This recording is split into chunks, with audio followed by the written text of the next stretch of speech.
Hey, hey, howdy, hi, beat baseball world. Neil Dog, Bam Bam, back for another edition of the Beepball Blues Show. So I thought you've been coming and visiting me a couple days a week. I missed you yesterday. What happened to Yeah, our little lunch rendezvous? yes. Well, it was midterm day, so he's like, man, what the hell does that mean?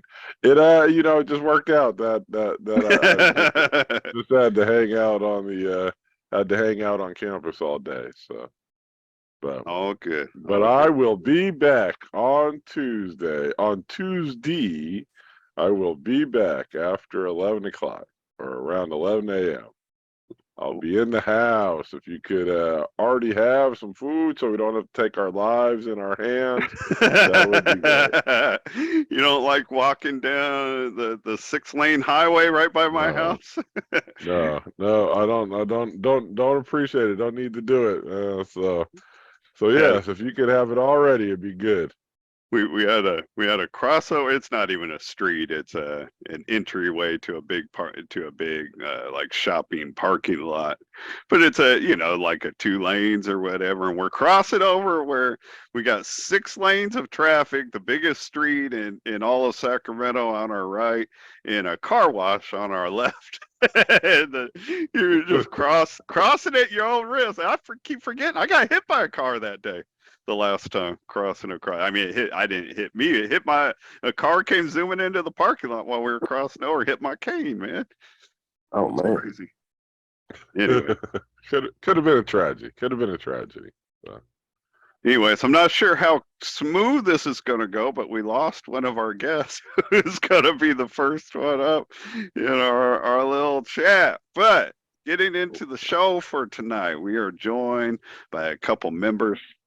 He's back now. We are joined by a couple members of the Atlanta Chaos, Mr. Courtney Williams and Mr. Dontre Hunt, aka Chubby. I'll start with you, Courtney, since you helped me get this together. What's happening, man? Not much, not much. Honored for you to invite us on the show. I can't tell you how happy I am that we don't have, the Thunder or the Edge on, man. So Neil is expanding his repertoire. What I'm about the glad Jets? we Can we bring the oh, and the Jets back? Jets, I forgot, or the Uh-huh. Jets. Yeah. So I'm glad that we got new blood on the show, man. New blood on the show.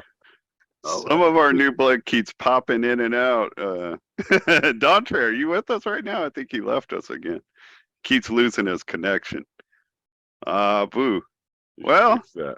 You should we're fix just gonna have to roll with it. I'll give him a second to pop back in, but sometimes we're just all beat baseball. Sometimes, but we're talk about life and don't worry about anything else. Tonight's gonna be a little bit of a mix of that. And we might just have to jump in with you, Courtney, because we Huh?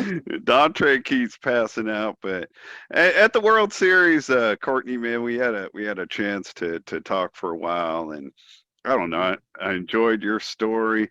I enjoyed your perspective. You've given me some different perspective that I want to talk about tonight. But I've been looking forward to this conversation for that. Dontre, are you back with us? Said he joined us. Yeah. All right. All right. Well, let's hope that he figures it out. Man, Courtney, why don't you go ahead and dive in? First, tell us. We'll dive into how you went blind and stuff a little bit after. But first, just talk about not just your beat baseball career, but your sports background in blind sports. Um. Oh man. I was fortunate to get involved with USABA, United States Association of Blind Athletes, like when I was 16. Track and field, wrestling, all of that. Got to compete in the youth, world championships in France, and I went to Holland, um, you know, Germany. Did a lot of that. Started off in high school doing track and wrestling, that kind of thing. So, I got to like it, excelled in that and academics. And pretty much just went from there. I was fortunate when I was 18 to attend the Paralympics, Barcelona, Spain in '92. Actually, got a chance to run into some of the guys that I actually went to Barcelona with, Winfred Haynes, and I didn't even realize the same Mike Finn is the one that was that plays for the Blackhawks. So I was like, oh man, how did I forget about Mike? He was on one of the relay teams with us. It's hard for Bam Bam and I to sit here and hear that he plays for the Blackhawks because Mike was one of our players when we started the Dogs, and nobody played more games for the Dogs than Mike Finn. Seth, when Mike first joined us, do you remember him training for his decathlon or whatever it was, pentathlon? Yeah, I mean, when he was doing whatever USABA stuff or whatever. Yeah. He and Courtney were teammates. They ran a relay together, right, Courtney? Yep, it was either 4x1 or 4x400. I can't remember. I know. I can't remember if he got the bronze medal with us in the 4x100 or not. So, but yeah. So I think Seth, it might were have you been. trying to? Oh, I'm sorry, Courtney. Go ahead. I think it might have been the 4x400. So. Seth, were you trying to jump in and ask him No, something? no. I I was doing okay. something else. I got you. Yeah. So, talk about beat baseball specifically, like when and how did you get into? How long you been in beat ball? Like how'd that journey get going? Yeah. The next thing I was gonna do. Unfortunately, I didn't get into beat baseball until I got divorced, and back here in 20, I'd played before, but didn't start back until like 2016. I wish I had, but I was busy with life and raising kids, and was married. So that all of that kind of took a back seat. While I was working, finishing up my degree, all that good stuff. But Garrett Scott had asked me, he's like, hey, I know you play gold ball and have played. Do you want to play beat baseball? I was like, yeah, I'll check it out. And at that time, they were playing for the St. Louis Firing Squad. So I started playing with them then. Kind of picked up, pretty quickly on defense. And went from there from the St. Louis Firing Squad. Then we started up the Atlanta Chaos team, and that's been pretty much it. I definitely wish I would have started a long time ago before I got older. Yeah, found it, when you were younger. Yeah. No, I mean that's kind of an odd thing about our sport. You never know when you're gonna find it. I mean, like David Smith, like is dominating as he's been offensively. He found beat ball when he's like 37. Imagine that dude when he's playing at like 23 or whatever. Yeah, most definitely. So, but yeah. And so when was your first World Series? My first World Series was West Palm Beach. Oh, okay. Yeah, West Palm Beach was my first one. So after that, I'm like, oh man, a lot of people's like, that's kind of expensive, isn't it? Expensive hobby. I'm like, yeah, it's, kind of like, they say travel softball on steroids, but I definitely enjoy it. Met a lot of great people, probably gonna meet a lot more. All else fails, half the time you win or lose, you always, make, some good connections, that kind of thing, and meet new people. So yeah, definitely. Dontre, are you with us? Yeah, I'm here. Hey, I keep getting notifications that you're here, you pop out, and when we've tried to talk to you, we haven't heard you. So while we have you, I'm going to grab you. I know the kind of the outline I gave you, but we've had to switch things up a little bit and just kind of go on the fly.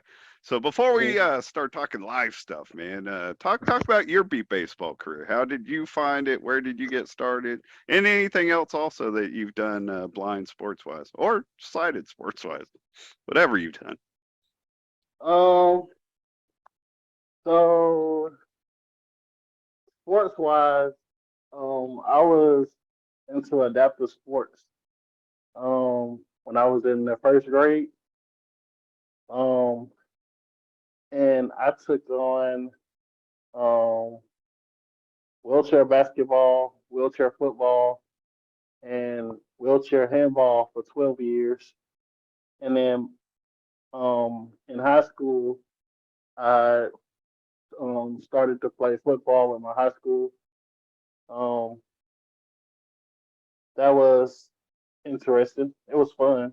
Um, and then after I Playing graduated, playing as like a partially sighted person, or did you have eyesight then? now I was playing um, partially sighted. Okay, all right. um, then I got involved with beat baseball after I graduated. Um, I think it was 2013, 2014. Okay.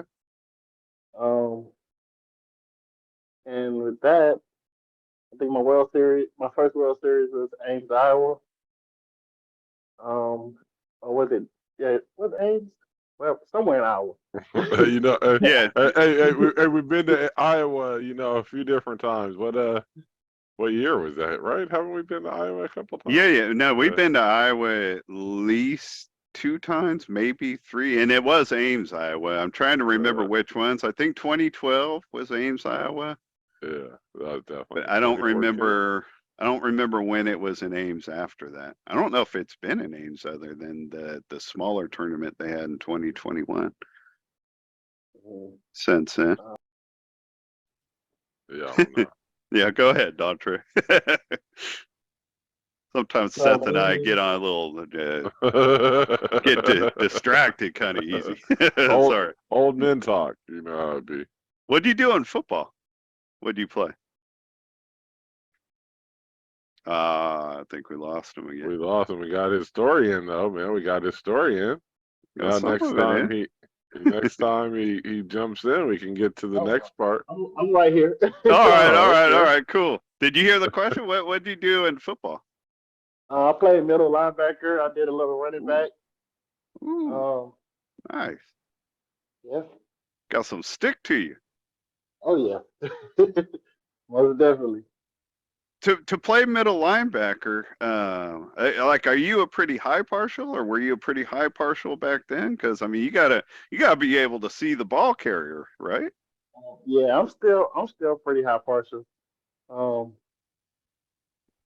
and you definitely. I'm not gonna say every time. Sometimes I just follow everybody else. I ain't gonna lie. But most times when I'm locked in, I'll be pretty good.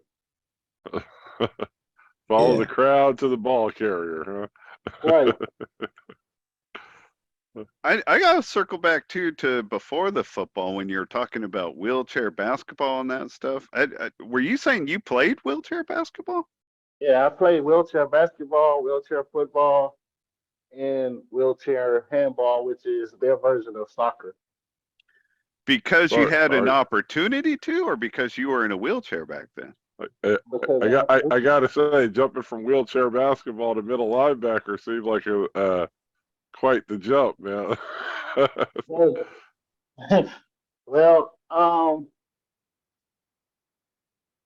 I just had the opportunity to play. Okay. Um, so they have a league in Georgia where um, if you're visually impaired, um, and well, if you're high,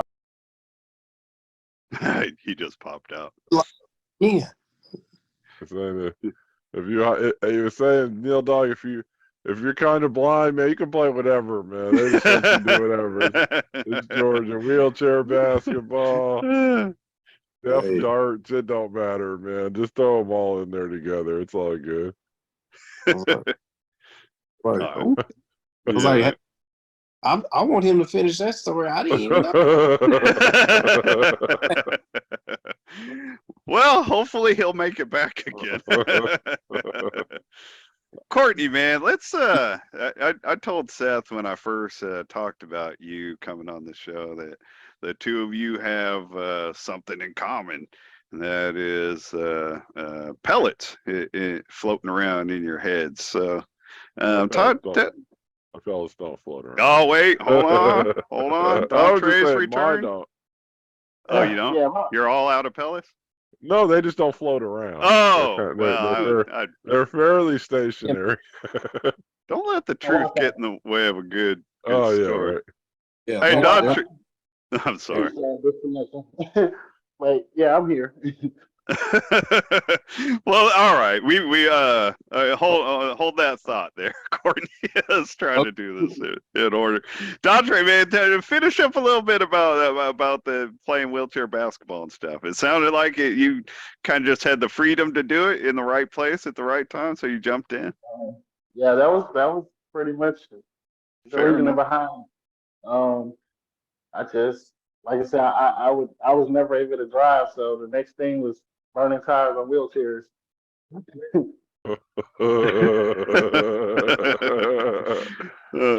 Georgia's a wild place, man. A wild place. We can't put the blind people in a car, but we'll just put them in a wheelchair, man, and let you go. Is that Georgia at the airport?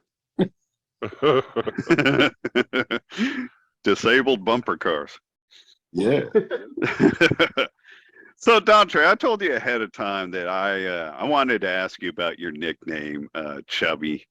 There are reasons, I guess, that pops out to me that I'll share in a little bit. But I guess I just want to ask you directly, is that a nickname that you're cool with, that you embrace? Like throughout my life, I'm 55 now, and there are not a lot of people that name themselves things like Bubs and Chubby or anything along those lines. Is that a nickname you've had for a long time? Do you embrace it? Where are you at with that? So basically, when I started playing beat baseball, um, I had every crazy name there could be when it came to heavy set men. I done had lunchbox, pork chop, and eventually I picked up chubby, and that really just came from back in my Eclipse days. Um, I came out, tried out for the team, and I was the fastest person out there. And some of the guys that were already there was like, well, wait a minute, how is this guy running faster than everybody? He's bigger than us, And I had the stomach, but I had the speed to back it up, Um, and from then on, everybody that came and played around me, I gave them a nickname. Me and Z, we good at giving people nicknames. I think it's a little bit ironic. Like people might think that in the blind world, even though we perfectly capable of making fun of each other, like body shaming is kind of, you would think, kind of a sided thing, but here you are in blind sports and they're calling you pork chop and chubby and all that stuff, which in the end, I guess I'm not saying it so much like I'm looking down on it, because I know I've been part of all that kind of stuff in the past. The reason I ask, like, I hate words like fat and chubby and stuff like that. I didn't always. I dated a woman like for 2 or 3 years, about 8, 10 years ago, who has an eating disorder, and I went to some of her therapy with her. I took some classes on my own, and just I guess my experience of going through part of my life with somebody with an eating disorder, I just realized like how much damage all of our body shaming does, and it's everywhere. Like you can't get away from it. It's in every book you read, it's on every TV show. Fat jokes. Just you can't get away from it, and just going through that experience, I guess it kind of made me sick about myself to have been part of it. So when I talk about the F word now, I'm not talking about all the F bombs I dropped on the Cooter show a couple weeks ago. The F word for me is fat. Like I try to avoid ever saying it. So man, I'm always just gonna call you Dontre or Hunt. I'm not comfortable calling you Chubby, man. Like I Even said, if you do. like I said, it don't bother me. I'm great with it. I mean, I went to APS schools, Atlanta Public Education schools. If your children go there, they can withstand anything. Got thick skin. Got thick So skin. you can embrace it or get ran over. That's just how they. Fair enough. And if I'm not mistaken, hey, I don't even call him Dontre. Don't you have that on your jersey, Chuck? I do. Yep. Yeah, Has no, on his I jersey. could dig that. Like when we started the dogs, we all had our nicknames on the back. I had Devil Dog. It was kind of what I was originally called before everybody just settled on Neil Dog. Devil Dog's a nickname Seth gave me over 30 years ago, and so I always had Devil Dog on the back of my jersey. Seth had Bam Bam. Mike Finn had Mikey P because he was the little pup on our team. So I don't know. We all went with nicknames too, so I think that's cool. If you embrace it, man, nothing I can do.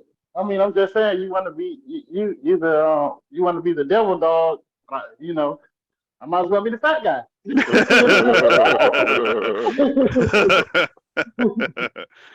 Man, fair enough.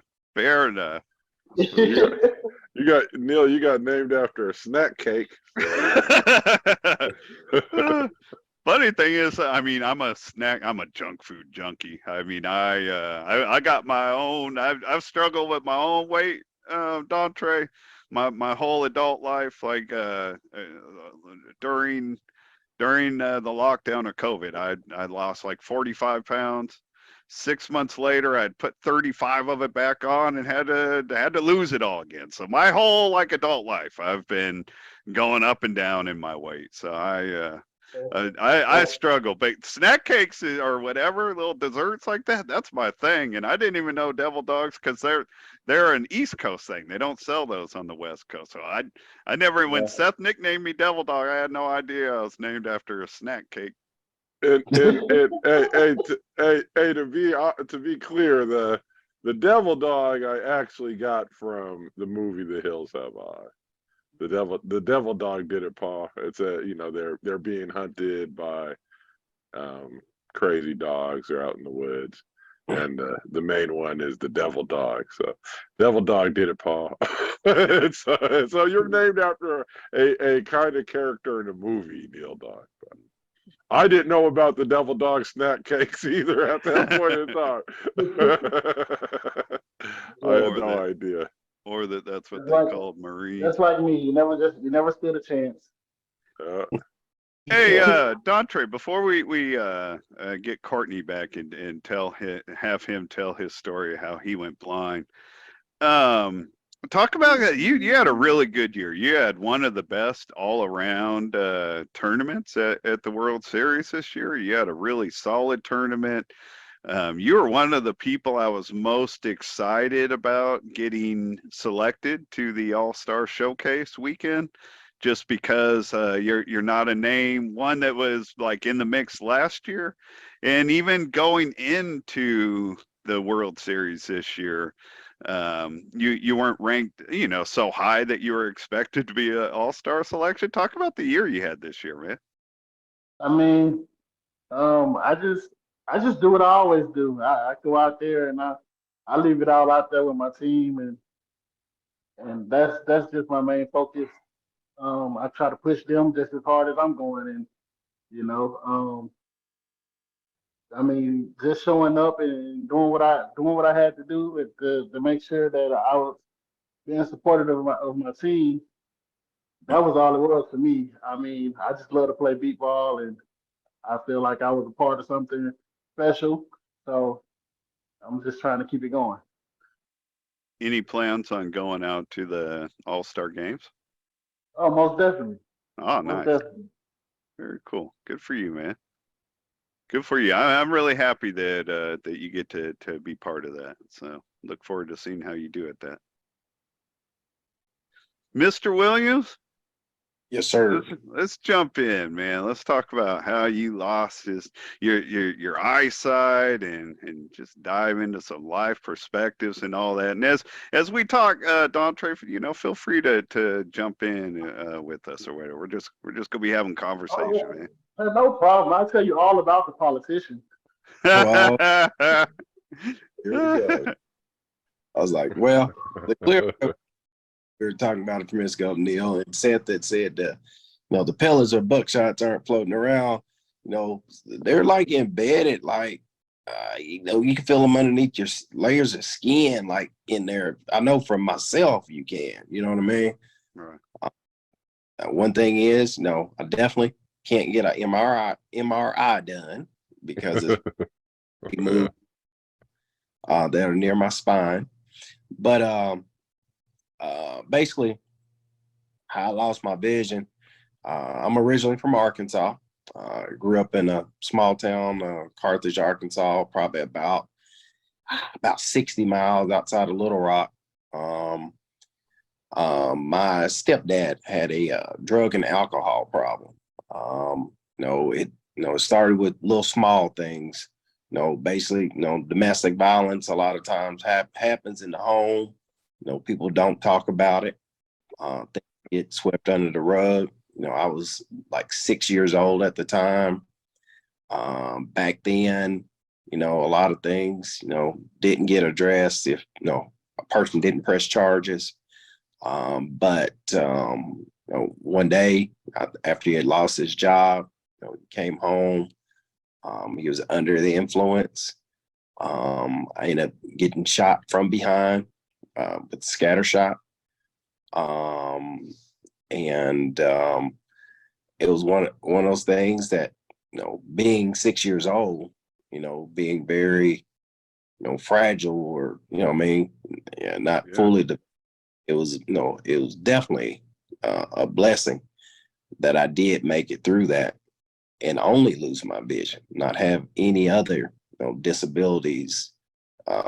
So it was hard making the adjustment. I ended up going to the School for the Blind in Little Rock, learning Braille. They put me back, like 2 grades to, start over pretty much. Finally, I had one gentleman that told me, he's like, hey, this is something you're going to have to deal with, for the rest of your life. You can either, deal with it or keep bucking against it. And it's, not gonna be successful. You have to find a way to deal with it. So finally, after a while, I'm not sure how long it was, I ended up, learning Braille, exceeding, academically, I was doing well, did athletics, that kind of thing. For a while, when a person would ask me, and this goes back to each person's comfort level, in my opinion. A person would ask me, how did I lose my vision? I would tell them it was in a hunting accident. They're like, a hunting accident? Like, yeah, I was just walking around out in the woods and a hunter shot me. As I get a little older now and think about what I told those kids, I don't know if they would have been telling me, somebody had been telling me that, I've been like, how you are as a kid. I'm like, you're a liar.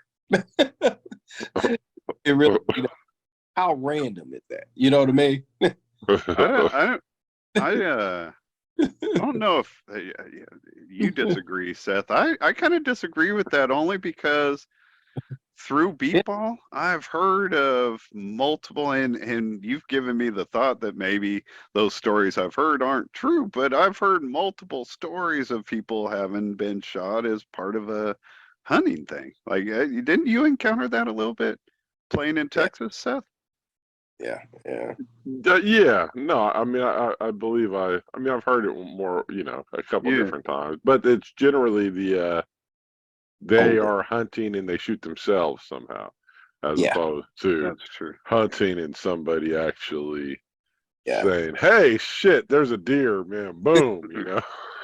I wouldn't have thought you to be lying, I guess, but it does. It the way you put it out right here kind of sound like Yeah. more of an attempted murder rather than a hunting accident, you know. Yeah.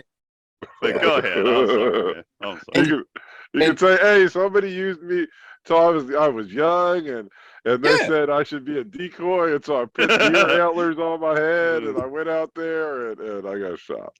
Yeah. But go ahead. I'm sorry. The things they put their 6-year-olds up to, right? Yeah, exactly. Yeah. Yeah, that sounds like a great idea, man. But you go Yeah. out there, act like a deer, man. It'd be great. We'll get a Yeah. whole bunch.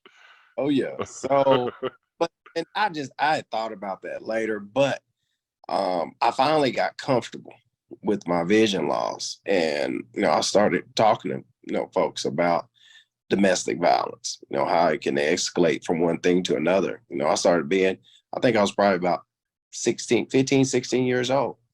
I started telling them, like, hey, my stepdad had a drug and alcohol problem. This is how I lost my vision. Guns are definitely, not nothing to play with. At that time, I had, some cousins that knew better. Gangs were really bad in Little Rock at the time. And I was like, I would tell them, like, hey, you see what situation I ended up in, but I'm making the best of it. That's something that you don't want to get involved with. But I think it was a blessing in disguise, because apparently I was meant to work with blind individuals. I've worked probably for the last 20 some years doing technology and rehabilitation, teaching with blind individuals. I currently work for the state of Virginia Department for the Blind as a rehabilitation teacher in Southwest Virginia, and enjoy it a great deal. I probably have 60 to 70 clients on my caseload. So, a lot of times A lot of impact. oh yeah, going in there, those older people thinking that, oh, I've lost most of my vision. I can't do this and can't do that. Providing them with some magnifiers and smartphones, helping them access the accessibility feature. And they're like, oh man, that's all I needed was some magnification or some lighting. Lighting makes a big difference. That, that definitely makes me feel good. You always have your ones that are a little difficult and stubborn. Probably I was when I was sick, but then they end up coming around. So that's go ahead. Well, I wanted to step back for a second, go back in your story to when you started like telling the truth of how you lost your sight, because you're still, in my opinion, pretty young at 15, 16, whatever age it was. Do you remember like when you made the decision to tell the truth rather than the story you'd been telling, and like what like motivated you to make that transition? Um, there was a kid I went to the school for the blind with. He had come home at that time. Sometimes we'd go home on the weekend, sometimes we wouldn't. So we had came back from home and we're in the dorm and he was in his room crying for some reason. And I was like, and he was one of my good friends, like, hey man, what's wrong? And he was like, no, I don't like going home. Because, apparently there's a lot of domestic violence going on in their home Situation, right? Yeah. So, and I told him, like, hey, I can relate to that. That's how I lost my vision. My stepdad, shot me, had a drug and alcohol problem. And and he's like, seriously? I thought you lost in a hunting accident. I'm like, well, I was like, well, but that made me realize a lot of times how often people cover things up like that, and it doesn't get addressed until sometime it's too late. Luckily these days with laws, back then, they talked my mom out of pressing charges. These days, the state would prosecute. Without her like being part of the process, I guess. Exactly. Yeah, which is a good thing. It would have been a great thing in that particular situation. Like somebody needed to stand up for you, And I understand your mom I'm not judging your mom. I understand she's in an abusive situation, and that's tough for anybody to, I guess, fight their way out of. Oh yeah, exactly. A But, lot of times. Yeah, go ahead. Oh, I was just gonna finish by saying, but you needed somebody to step in for you. You know what I mean? And you and your mom, really. Exactly, and that wasn't that kind of intervention. That kind of intervention back then. And as a woman, a lot of times, like, oh, you can't do this without me. You need me. You know what I mean? Yeah. I'm pretty kind of things stepdad was saying. And I got two daughters now. They're 23 and 27, and I'm just perfect honest with them. I'm like, you don't need a man for anything. You be independent. You be yourself. So, Hey, can I ask you a question? Yes, sir. What was the? So you got shot in the back. Did pellets like sever your optic cord? I mean, how did that translate into a loss of sight? Right. So my optic nerve ended up being damaged. So I ended up having, I still got a few that are like embedded, like right below my chin, like around the neck area a little bit. When I first lost my vision, I guess I might as well say it. I'd blow my nose and buckshots would come out. All right. So it embedded back there, but. And so it damaged the optical nerve or whatever. It was a. Yeah, it is. Yeah. Optic nerve definitely damaged because I ended up getting both of my eyes replaced with prosthetics about 13 years ago because I had real bad headaches. There still are some buckshots or pellets around my spine. So for that reason, I can't get MRIs done, that kind of thing. So, yeah. Were you totally blind from the get, or did it like damage one eye, then later spread? Oh no, I was blind, totally blind from immediately. Yeah. Well, man, and this came more ironically because we talked so much more during the World Series. This from me came more from our conversation on the phone a few weeks ago, setting this show up. But you gave me a perspective with your story about how you used to tell one story because you weren't comfortable telling the real story. I'm going to be vague about this because I believe this individual deserves the privacy now. But I was given a story from a blind person of how they lost their eyesight nearly 20 years ago, and the story this individual gave me was amazing to me, like where we were in the moment and like how he had told me he had lost his sight, and it, I guess, was so ironic to me that I shared that story with other people, talking about how you get how I'm sure without asking, I know we've all been in these the conversations with other blind people that's kind of going around the room telling war stories, and telling about other people. Oh, you think this is crazy? You got to hear this one or whatever. And I know I've shared that story that this individual shared with me many times. And then like 3 years ago, I heard that he had lost his eyesight a different way. And the only thought, any thought I put into that was all about me. Like, why was he dishonest with me, or was he dishonest with you? I've been going around telling this story. It might not even be true. Just me. And never, ever before did I ever think about anything else until, Courtney, you talked about not being comfortable telling this story. And in this case, the story that I think is real from this individual I'm talking about, his two stories, I believe he has a story he also is not comfortable telling the truth of. And that's why he gave me the story he did, because it was something easier for him to share with me. And, again, once I heard two different stories, made it all about me, but I'll never do that again. Like you've given me a perspective, like no matter what reason, and I'm not just talking about how people went blind, just in general, I'm always going to remember this. Like even if something doesn't fit when somebody's telling me a story about their personal life, maybe there's a reason for that. It's their personal life. Let them share with me what works for them. You know what I mean? Not make it about me. Yeah. I believe comfort level is a big thing. When it comes to a person that's visually impaired or legally blind or whatever, because I can relate to that a lot.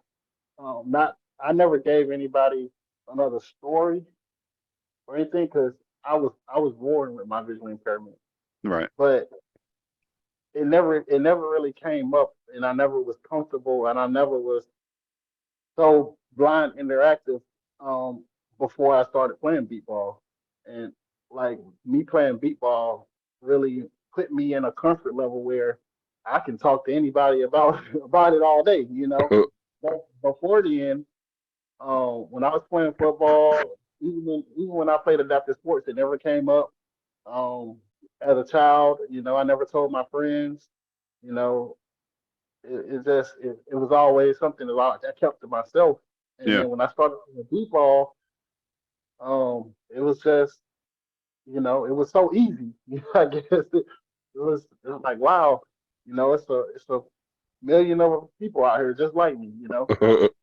Right. Yeah. Seth and I have talked about that a lot between each other, and it's come up on the show several times. I mean, I at one point compared our World Series to the NBA bubble that they had, the National Basketball Association playoff situation, and Major League Baseball during COVID, when everybody was put in what they were calling a bubble until they were knocked out of the playoffs. You couldn't leave that bubble area. And I told Seth once that I thought our NBBA tournament we're kind of not forced into it, but because we all like kind of live together for about 10 days, 7-10 days, it's kind of like a bubble. And Seth's like, yeah, man, it's what I consider my normal bubble.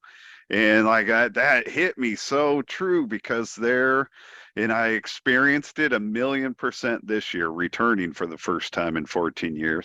There's no place I feel more normal than at the World Series of Beep Baseball. Like I'm with my people there. You know what I mean? Do you guys relate to that? Oh, yeah. Most definitely. Yeah. Yeah, every once in a while, Seth Dog comes up with something really profound instead of just a knock-knock joke. Every once in a while.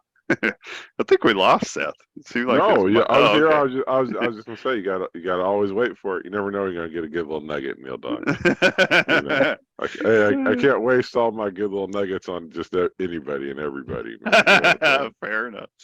Fair enough. Hey, Yeah. Dontre, man, I gotta ask you about your teammate, Courtney Williams. On the Chaos, do you guys even like this dude? Because, I was hanging out with the Sirens the whole time that I was there, and we couldn't get rid of him. Like, here he comes, knocking, begging for attention, food.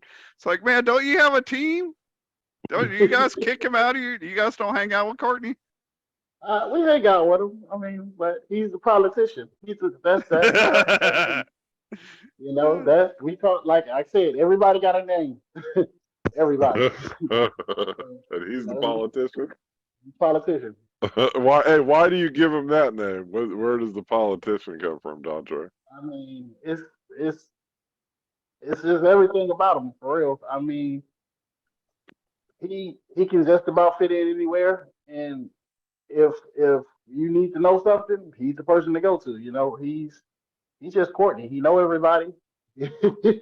Whether a person likes him or not, he don't care. He still feels the same way. Like he's just him. I could relate to that, Courtney, when you were like when we were hanging out at the tournament and you were talking about your work life and dealing with like some of the younger clients that you have and how you deal with them or whatever. It's like you are kind of a no nonsense kind of person. It's like, nope, it ain't gonna be done this way. Boom, there's my veto stamp. You're out. Yeah. He, like I said, he even like, cause I'm so much younger, you know, and he helped me a lot, you know. I'm like, Courtney, what am I supposed to do? He's like, man, listen, I done told you 13 times. If I gotta tell you, I'm gonna call you tomorrow. If you ain't did it, it's gonna be a problem. I'm gonna do it. But you know, it's like as far because, like I say, I really didn't embrace me being visually impaired until you know after I Yeah. got real involved, and then Courtney came along. You know, he told me, hey, you know, as a blind individual, you know, you could be working, man. Like what? I'm like, Word. for real? And I mean, and he set me up to be the man that I am today, you know. And he's just that type of guy, you know. He's here. He's here for us, and he's willing to help, you know. No, I dig that. I Go ahead. Go ahead. I totally forgot. I was like, I did get you that job down on the base military. I'm still there. I totally forgot about that. No, I think we've all kind of had that mentor in our life, whether we were born blind or became blind later. You kind of need somebody that gives you that, like, oh, okay, I can do this kind of thing. Yep. Like a different perspective. I know for Seth, it was Tony Lewis, right, Seth? Yeah. Is that fair? Doubt. I mean, I don't want to shortchange anybody else. No, T Lou, of course, man. T Lou was my guy, man. I know for me, as another beat baseball player from the 80s or 1985 MVP, Bill Ballou. Like, I played with Bill in 87 and 88. 88 was the last year Bill played. But in 88, I got to hang out with him down in the Bay Area, the San Francisco area for like a whole day. And, you know, for people that don't know, it's like a big, busy area. There's a great like public transportation, but a million options and a million places to go. And this guy, Bill, just drugged me. I was 20 years old, just drugged me all from San Francisco to the North Bay, like north of San Francisco, back into San Francisco, jumping from bus to BART, walking around. And he was just on the move the whole time. I was like, man, this is the kind of blind person I want to be. Like, I'd never seen that before. You know what I mean? It's like, this is he made blind just seem cool in a way, you know, especially since he was a great beat baseball player. It all worked in together. Yeah. No, he played up front like I wanted to do. Like he did he was everything I wanted to be. So I think we all have that a little bit. Who's yours, Courtney? Oh man. Or anybody, I guess it would stand out quickly if there was someone that really stood out like that. I was like, main thing for me, I had the role model that I had back at school for the blind. He was his name was Cersei Ewell, and he's the one that really put his foot down, and in which he had been through a lot. He was just going back some years when the schools were segregated years ago. He was the principal of the black school. So to see him make it through all of that and then give me some direction, he was definitely a role model for me, and got me on the right path. And just like with my clients, he didn't cut me any slack either. So, and he was totally blind himself. So, yeah. Something else you had mentioned, like about your journey, that I was going to respond to. So I had a similar experience. Like after I lost my eyesight, my mom didn't want me like going away to a state school for the blind. it was only like 2 hours away from here, but she didn't, want me to be away from the family. So I stayed here in Sacramento and went to public schooling, and we had like what we called a resource teacher, a visually VI. I don't even know, visually impaired, not visually impaired, but a teacher for the students who were visually impaired in this system. And my first year as a blind student was in sixth grade. So between sixth grade and graduation, I only had two different resource teachers, and the first one was amazing. She taught me Braille before I ever started back at school. She jumped all over me like I was getting good grades. I've never been a good student. All of a sudden, I'm like a B average student in my first year after losing my eyesight. But like after 2 years, they shifted everything, and I had another teacher, Mr. Wallace, from like eighth grade until I graduated, and he was nowhere near the teacher that Miss Batsford was. But one thing that I will always remember him for and give him credit for is like he made me really start realizing that I was going to be blind my whole life. Like when I was around him, I first started getting around him. I'd been blind for like 2 years. I have no idea what I was saying, but I was talking about the future. And obviously, whatever it was, I sounded like I expected to be able to see again by then. And he reached over and grabbed both my hands. He's like, man, talk about do you expect to see, 10 years from now? And I was like, yeah, I think so. They're inventing this and inventing that. My mom was constantly writing to doctors about all these inventions and all that. And he just like grabbed my hands and squeezed them. He's like, Neil, man, you're going to be blind your entire life. You need to know that.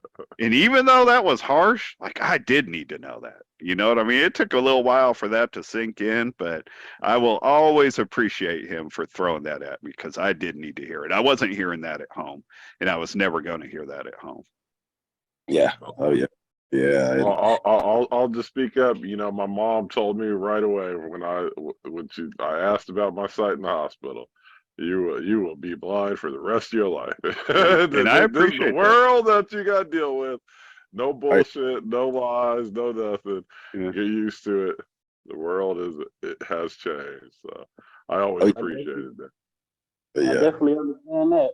I definitely understand. I'm telling you, when I was younger, I used to grow up. I was growing up, and I used to always have these stories with my brother. Like, yeah, we love like old school cars, like cutlasses and stuff like that. Like, yeah, we used to come up with all these ideas. I'm like, yeah, when you riding down the street, I can drive right behind you. He just went along with it,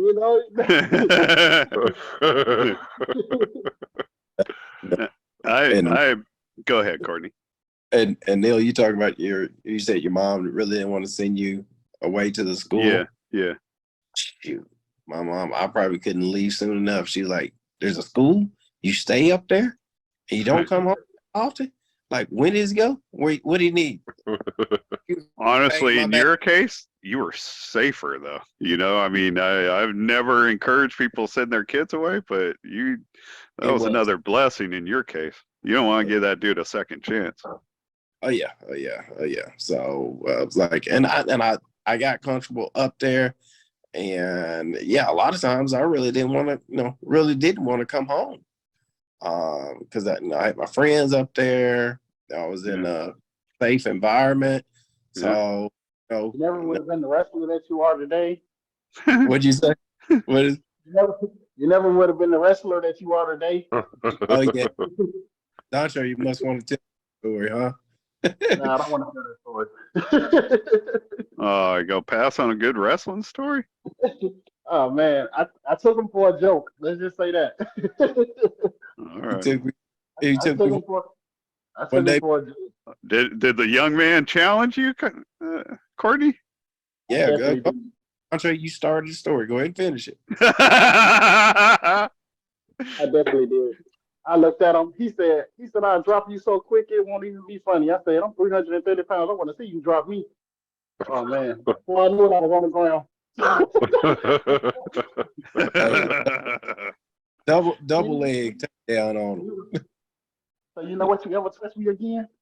Don't be a problem. And it was right before practice. Everybody was standing around our Oh, pitcher. nice. Had an audience. Yeah, our pitcher kept them out. I've heard I don't know. I shouldn't even bring it up because I'm not going to put the names to it. But there's an older player from one of our teams in beat baseball that was getting that kind of same flack from a younger player on another team in beat baseball out at the midnight game talking that mess, and the older player dropped the younger player like that. Pretty much had the same ending. So old people rule. Well, fellas, go ahead, Court. Yeah, I was like, hey, I didn't know. Ended up with wrestling scholarship. I didn't even like wrestling. I did it just to stay in shape for track. Oh yeah. It's funny. Fellas, I got nothing else for you, but I always like to throw it out before we wrap up. I'll start with you, Seth. You got anything else for these gentlemen? No, man. Come back though. You know, Neil always circles back to the Thunder and and the Jets and those people. You guys should come back as the season gets started. You know, we can track your journey and your progress and stuff like that. You know, start a new tradition on the Beepball Blues show. So yeah, Eric don't Rodriguez don't let Neil ignore you. Don't let Neil ignore you. Eric Rodriguez is going to join us next week. Yeah, right. Darnell Booker will be back on the following week. So, yeah, don't let Dave. When you guys want to come on the show, just reach out and tell Neil. Yeah. You have a standing invitation, man. You have a standing invitation. I appreciate that. I appreciate both of you. Good luck at the All-Star Weekend, Dontre. Hope you have a good time. Me Tear too. that up. I've had a good time getting to know both of you. Courtney, I've been, getting to know you more over the last couple months, man. I appreciate you. You're good people. Yeah. You too, Neil. You are. I already knew that. Though. Devil About Dog. myself. Yeah, Devil Dog. Yeah. Okay. Just so you know, like Seth and I started on opposite teams, and we didn't like each other at all. And then like 2 years later, we became teammates. But it wasn't Devil Dog then. He just simply called me Devil. Yeah. If he addressed me, it was Devil. Devil this, Devil that. Then after, I entered my way into his heart. Then it was Devil Dog. We're only talking about a few months. We're only talking about a few months there. Neil and I became really good friends my freshman year of college when I moved up here to Sacramento. So at the beginning of that year, I remember we went and had a big party at Neil Dog's house and drank all these, or had problems tapping the keg and all this. Yeah. It was a great, incredible night. We had wine cooler all over the place. And by the end of the year, that Neil and I were fast friends, and he was Devil Dog, and it was all good. So. We actually had a fundraiser for our state. Back then we had a league here in California, Beepball League. So it was a beep baseball fundraiser. The music I use a lot on the show by the Beer Dogs. They're friends of mine. They played at our fundraisers back then. So, it's a big dance, whatever. And after it was over, back in the 90s, it seemed like everything ended up at my house one way or another. So after the fundraiser, a big party at my house. So all the beer, we had kegs of beer and wine, one keg of wine cooler that all came back to my house. And Seth stayed the whole weekend. This was actually after the party was all over. Like the following night, we're just hanging out. Seth's like, well, we got that whole thing of wine cooler. We should tap it, but neither one of us knew how to tap. And man, there was wine cooler all over the stupid room before we got that thing tapped. But we got it tapped, and we sat there drinking. I remember when Seth left the following day, you could see, like, how when your feet get like sugar on them and you walk around getting that sticky sound. That's all you heard walking around this my room. That's basically my dining room, man. Squeak, squeak, squish, squish. We tore it up, man. Actually, ironically, when I met Dontre, at the World Series. We were down at the bar, and Garrett Scott was down there. Rosina Foster was down there with us, and we were throwing around "Remember the Titan" quotes or whatever. I remember telling either Garrett or Dontre that one reason I like Remember the Titans is because of like that your or my story is similar to Julius and Gary's story or whatever. So I don't know. I feel like I've always felt like we hated each other for the wrong reason. I only hated my brother. Whatever. I was like, I don't know. All right, well, good. Yeah. Friday night here in America. Yeah, I've got to get myself. So, Courtney, thank you. We already lost Dontre, so I'm just going to end it up here. Goodbye, Thank you, Dontre. Courtney. Goodbye. Goodbye, Thank you, Courtney. everybody. Be well. We'll see you next week.